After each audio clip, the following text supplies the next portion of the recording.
Assalamualaikum warahmatullahi wabarakatuh. Di sini anak ingin menceritakan tentang Nabi Musa. Nabi Musa adalah anaknya Imron dari Bani Israel. Saat Musa dilahirkan di negeri Mesir, saat itu Fir'aun menjadi raja di Mesir yang berbuat kejam. Mereka diperintahkan membangun banyak bangunan besar, dan kaum wanita di Bani Israel juga sangat dihinakan. Fir'aun juga menyuruh semua bayi laki-laki Bani Israel supaya dibunuh, karena Fir'aun takut kalau bayi tersebut jika besar akan memberontakkannya. Ketika Musa dilahirkan oleh ibunya merasa takut. Tetapi Allah menyuruh Nabi Musa agar membuang anaknya ke sungai. Ibu Musa membuang Musa yang ada di peti ke sungai Nil. Musa pun ditemukan oleh istri Fir'aun yang bernama Asyah. Asyah adalah seorang wanita yang solehah dan baik hatinya. Asyah memohon agar Fir'aun tidak membunuh bayi itu. Ia juga meminta supaya bayi itu diangkat menjadi anak. Tapi Asyah kebingungan kepada siapa anak ini disusukan. Kemudian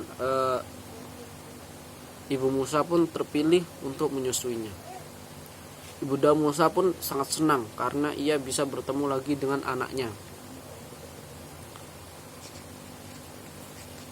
Kemudian ketika Musa sudah dewasa, Allah memberinya ilmu. Saat itulah Musa mulai tidak menyukai Fir'aun dan pengikutnya, karena mereka kejam dan tidak mau menyembah Allah. Di suatu hari Musa masuk kota saat sepi. Musa melihat dua orang yang bertengkar, satu orang dari Bani Israel dan satunya dari bangsa Kipti. Musa membantu orang yang dari Bani Israel yang kalah, dan tak sengaja Musa memukulnya keras hingga si Kipti mati. Musa pun takut karena dikejar oleh prajurit Fir'aun. Kemudian Nabi Musa melarikan diri menuju negeri Madian. Di sana Musa menikah dengan seorang wanita yang baik. Setelah 10 tahun di Madian, Musa ingin kembali ke Mesir. Musa dan keluarganya pulang melewati Bukit Tursina. Di sanalah Allah memberi wahyu pertama. Dan Allah langsung berbicara kepada Musa yang ketakutan. Nabi Musa diperintahkan untuk mendakwai Fir'aun. Karena itu Musa disebut juga sebagai Kalimullah, yang artinya dia diajak bicara oleh Allah. Di bukit itu juga Musa diberi mukjizat, yaitu tongkatnya bisa menjadi ular yang besar dan tangannya bisa mengeluarkan cahaya. Mukjizat tersebut digunakan untuk berdakwah. Ketika Nabi Musa tahu bahwa Fir'aun salah karena ia mengaku sebagai pencipta yang harus disembah, Nabi Musa dibantu oleh saudaranya yang bernama Nabi Harun. Nabi Harun diajak karena lebih jelas bicaranya daripada Musa. Tapi Fir'aun menentang Nabi Musa untuk mengadu ilmu sihir. Fir'aun pun mengejek Musa karena Allahnya tidak terlihat. Haman juga membantu Fir'aun yang salah. Pada hari yang ditentukan, para penyihir dikumpulkan di lapangan. Pada pagi hari pertandingan dimulai. Para penyihir melempar tali dan berubah menjadi ular. Nabi Musa pun diperintah melemparkan tongkatnya, kemudian berubah menjadi ular yang sangat besar. Ular besar itu memakan semua ular yang kecil. Setelah itu para penyihir mulai sadar dan beriman, karena mereka tahu mukjizat Nabi Musa bukanlah sihir. Tapi Fir'aun menghukum mereka sampai mati. Para penyihir tetap sabar karena yakin akan diganti dengan surga.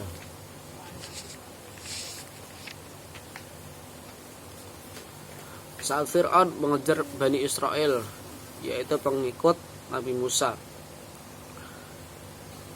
Allah memberi wahyu supaya mereka lari ke Laut Merah. Ia menyuruh tentara Tetapi Fir'aun tahu tentang rencana mereka. Dia menyuruh tentaranya agar cepat menangkap Bani Israel. Bani Israel mulai takut karena tentang Mesir sudah terlihat. Di depan mereka juga hanya ada Laut Merah yang luas. Setelah itu Allah menyuruh Nabi Musa supaya memukulkan tongkatnya ke laut. Laut pun terbelah menjadi 12 bagian. Bani Israel lalu melewati jalan itu hingga sampai daratan. Fir'aun dan tentaranya bergegas menyusul Bani Israel, tapi mereka ditenggelamkan oleh Allah di tengah laut. Saat akan mati, Fir'aun ingin bertaubat dan beriman, tapi taubatnya sudah tidak bisa diterima lagi. Fir'aun pun mati dalam keadaan kafir. Itulah akibat orang yang sering menunda taubatnya.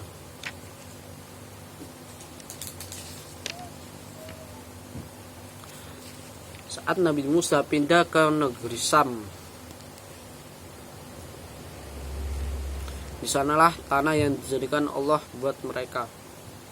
Karena sebagian mereka mulai berani membantah Musa, maka Musa menasihati mereka dan dibantu oleh Harun. Mereka berdua terus berdakwah hingga wafat. Saat Bani Israel membuat patung sapi, pada saat itulah Musa pergi ke Bukit Rusina bersama 70 orang Bani Israel. Di sana Musa diberi kitab suci Taurat oleh Allah. Harun diperintah untuk menggantikan Musa mengurusi Bani Israel. Tapi Bani Israel malah membuat kesalahan besar, yaitu mereka membuat patung sapi untuk disembah. Mereka tidak memperhatikan perkataan Nabi Harun. Padahal Nabi Harun sudah mengingatkan mereka. Ketika Musa kembali, ia sangat marah melihat kejadian itu. Mereka diperingatkan agar tidak mengulangi hal itu. Musa mengingatkan kalau patung itu tidak bisa berbicara, ia juga tidak bisa memberi manfaat kepada mereka. Musa pun menghukum Samiri yang membuat patung itu. Begitulah Nabi Musa dan Nabi Harun menjaga Bani Israel agar tidak berbuat syirik. Karena syirik perbuatan dosa yang besar. Cukup sekian, semoga bermanfaat. Assalamualaikum warahmatullahi wabarakatuh.